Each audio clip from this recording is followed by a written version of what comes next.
but I'm from TSO, and so we've digitized the bird tool. And what I'm going to go through now is a demonstration of the tool itself. So just quickly, 1 second. Brilliant. And so this is our survey delivery system. We actually have another variety of different HSE tools. We started supporting the safety climate tool, developed the stress indicator tool throughout lockdown. Then we've developed different tools around the musculoskeletal disorder suite. So MAC, ART and RAP for those that know, and the bird will form part of that assessment piece. So what I'm going to do is I'm actually just going to take you through what the tool does. So first of all, we can come through and have a look at what is built using this survey tool. So what you can do is you can actually personalize the assessment for your workforce. 1 second, here you go. This web. And what this personalization allows you to do is set different demographics that tailor to your audience. So this means that if you're a small sized organization, you may not want to use that many demographics, to be honest. You'll keep it fairly low level, low key. But if you're a larger organization, you can add different demographics, which will allow you to filter the reports and get different levels of granularity. So here you would be able to put your organizational logo and name the assessment piece something that aligns within your organizational structure. So it could just be assessments, but it could be well-being on the roads, for example. Here you'd be able to set your different demographics, and you can use different terms for these because depending on the samples that you're working to, you may look at different sites, regions, offices. Here I've given a little example of how you may distribute that or set up your different offices, regions or sites, just as examples that you could use. You'll also be able to split your demographics into departments, teams, sections or areas. Again, there's a different amount of departments. Here I've actually just used the type of industries that are most likely to use the tool and have some benefits from it. And so here you can see these are the different departments there that you can use. And then finally, you will click the number of different assessors. And again, it may just be that in the organization, you're the only assessor, so you may just put one. However, if you're dealing with a large fleet and you've got different individuals who work with you, you can also put their names in too. This just helps you to check how an assessor is completing the assessment. Is there a difference between one assessor versus another? And that may help inform your training and make sure that everyone's on the same page and delivering the same assessment when they look at an individual performing a task. And finally, you just click build. And so that's very quickly how you would create the tool, the survey, in the system, the assessment piece. But obviously there would need to be a little bit of work that goes behind that for you working with your HR departments or having knowledge around your company structure. But once this is created, you can now click on the build section. And here, this was what individuals will see when they go through the assessment piece itself. And so what I'm actually going to do is I'm going to come and allow you to complete this on one that I've made earlier. So this is my Blue Peter moment. It's the version 12. What we'll do is we'll actually go through and see. So this is the digitized version of Paul's original assessment piece. And here there's an introduction and notes, this is basic generic pieces to understand how you would go about completing the assessment. In some of the other assessments that we've done, we give you the option to tick this. If you're doing a lot, you don't have to always repeat this, but it's always good to know that it's there. For example, if someone that you don't know is completing the assessment and needs to have this background knowledge. I mean, it just talks about the different factors that can be attributed to back pain, as previously mentioned through Matt and Paul. Notes around how this is not a full risk assessment, however, will form part of your overall risk assessment by highlighting key areas of concern. So again, it's important to note that it's not the full piece, but it does form part of that with the different control measures that you can put in as well. So here you'd be able to put a reference for the task, and a lot of organisations have a contents of reference here. So we're going to call it delivery. And this way you could compare deliveries. That's going to be in a London location. And it's going to be done by myself. Job role and function, drop off boxes at headquarters. And the different locations, London, your department, warehouse, address. And then you'll be able to put your different driver IDs. The task, I'm actually going to not need me because it's going to be Mark. And the task description. Well, they're driving to and from a location. Most of the time, the road surface is very even. However, the access to that headquarter building is really bumpy and inconsistent speed bumps. So it's really important to consider because you're using a large wheelbase vehicle. So the more detail that you can give here about the task, the better, because obviously then the individual can have a record of that and you can see if the control measures that you put in place were adequate or not. You can also put in information about the vehicle, its age in the description. So here, and further, again, if you have a certain fleet of vehicles, you may want to put the different types in or code them yourself so that you know what you're looking at when you come through. And if there are any loads or attachments here, you can also put further information. So there's quite a lot of detail that you will need to know around your fleet and the vehicle that you're looking at. This next section here is actually for the HSEs and the tools development use. It allows you to pick the industry and the activity that is most applicable to the task that you're assessing. And so here it's an industry truck driving, but it could be, for example, road transport or other off-road as well. And so now this is the section of the assessment where you'll literally observe what's going on in the cab. You'll be able to see the static posture. And here we give you examples of all of those parameters. So you'll be able to see what is the back support like? Very good. What's the reach? For the legs, headroom, and visibility. And so here, most of the time, we would expect these to be generally pretty good because of the movement that you can have within the car and the setup of the cab.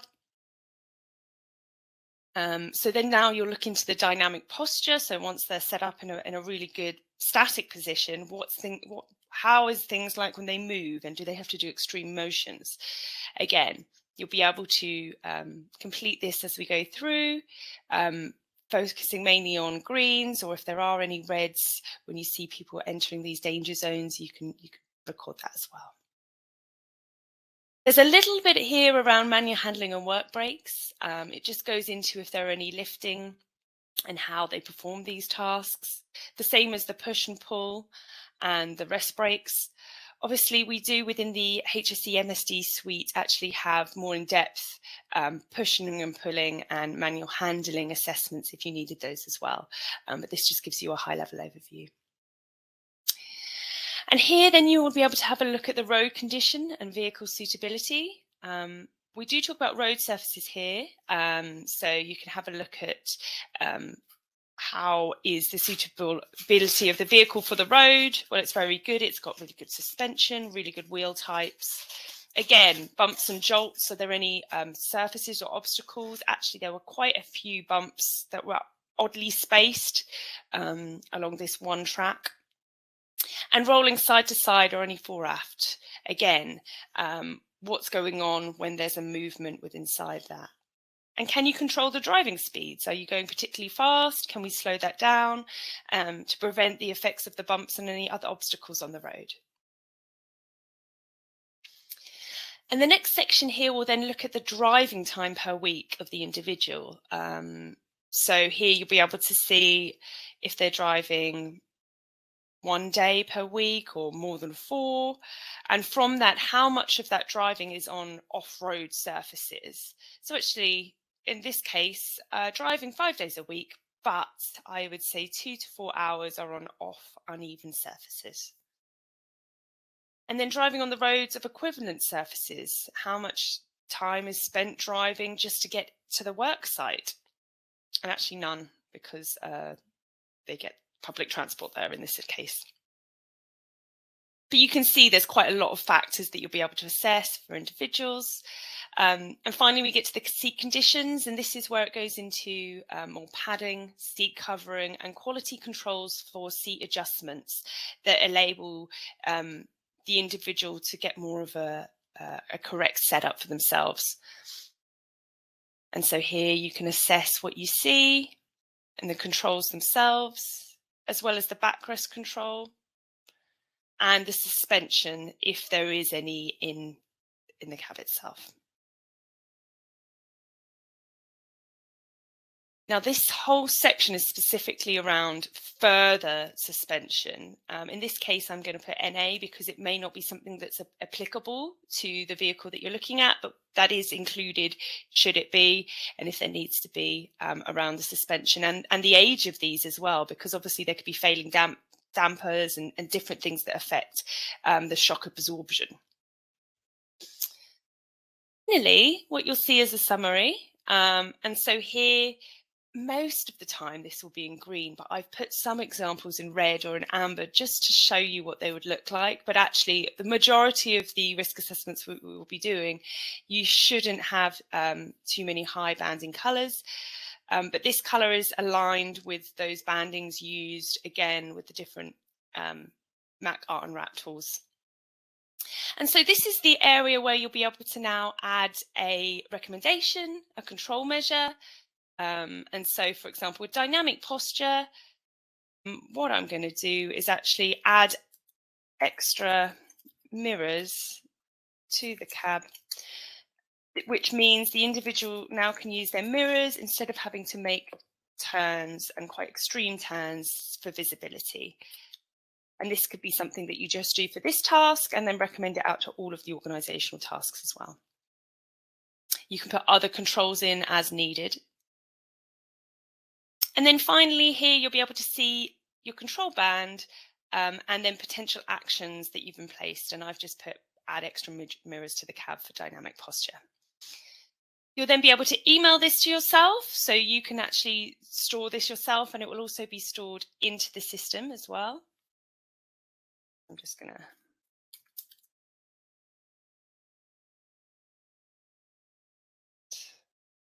start on A.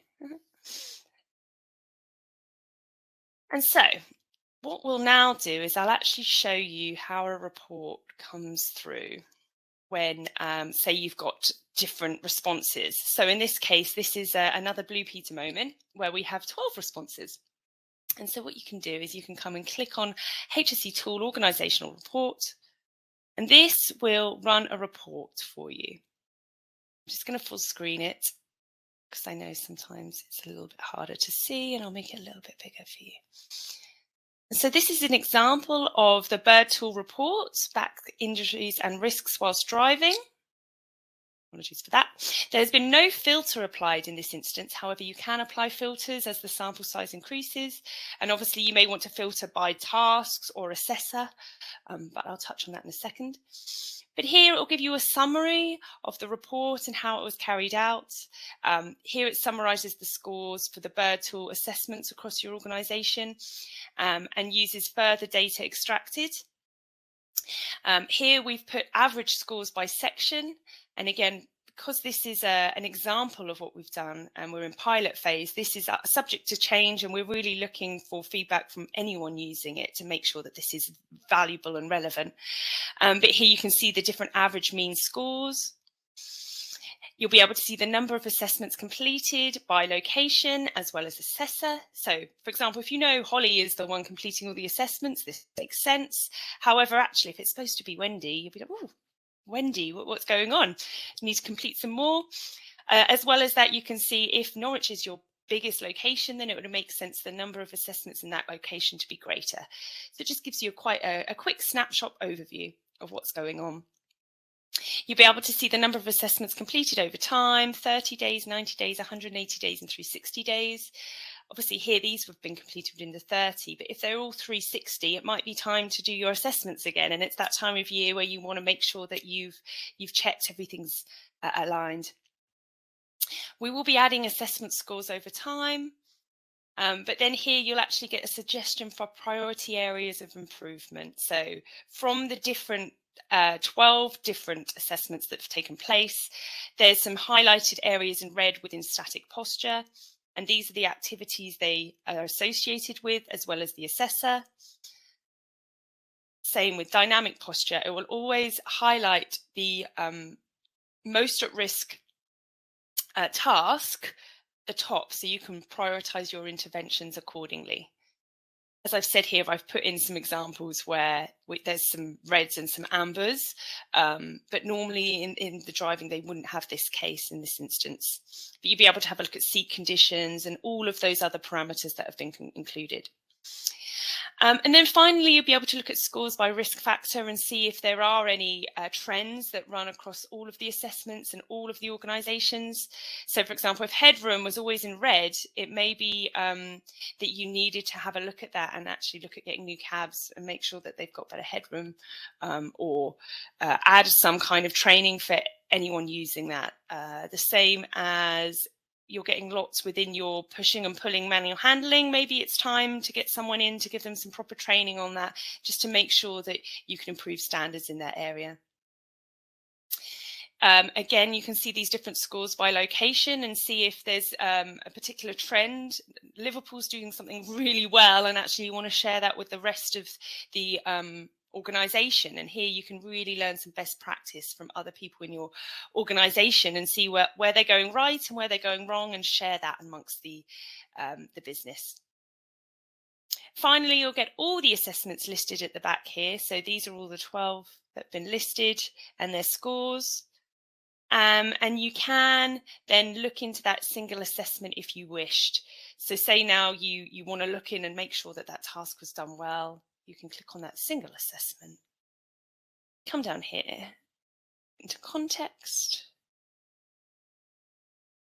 and see that specific assessment, which is now stored on the system for you to come and bring back as required, and go through with the assessor, Wendy. So in this case, there's lots of ambers, some reds and some greens. Might be time that we check on that in 3 months, just to see that the situation has changed. But what I've done here is I've gone through lots there for you. The survey itself is sent out through different parameters, so it can be done through a link, a QR code, and I'm actually going to use one of these QR codes in our next slide, so you can have a play and actually complete an assessment yourself and see how you feel. So I'm going to stop sharing my screen and hand back to Brad, who should hopefully have the QR code. Yes, brilliant. On the screen for you. So if you do want to have a play with the bird tool, give us some feedback on how you feel, please scan the QR code now. It should load up an assessment for you, and you can complete that in the mindset of the assessor.